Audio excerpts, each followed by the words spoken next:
Hello. Now, US government bond yields have been rising steadily since the start of the year. 10-year yield is now above 1.3% or above the level when COVID-19 outbreak began in the US a year ago. Why are bond yields rising, and what should investors in Asia do? Government bond yields usually rise when investors believe that growth or inflation will rise. In the US, growth should accelerate in coming months. A lot of economic data in the past 2 months were stronger than expected, helped by the $900 billion fiscal stimulus that was passed in December.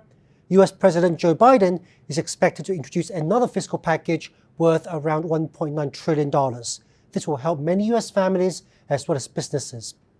On the pandemic, the most recent wave of outbreak is coming under control, according to new infection numbers as well as hospitalization data.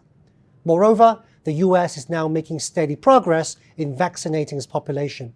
This will allow for more economic activities to reopen in the summer and help boost recovery. Strong growth has therefore raised concerns that inflation could pick up. Also, we have seen a rebound in energy prices, especially after the supply disruptions in Texas following a very harsh winter.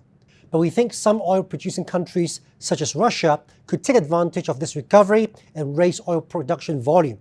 Now, this should help to prevent oil prices from rising too high. Despite market concerns over inflation, the Federal Reserve is still committed to keep interest rates very low in the near to medium term.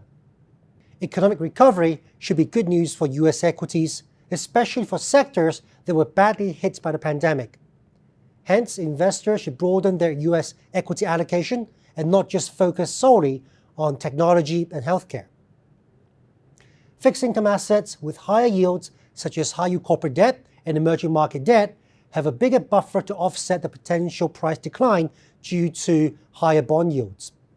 Given the economic recovery in the US and globally, the risk of default should be relatively low.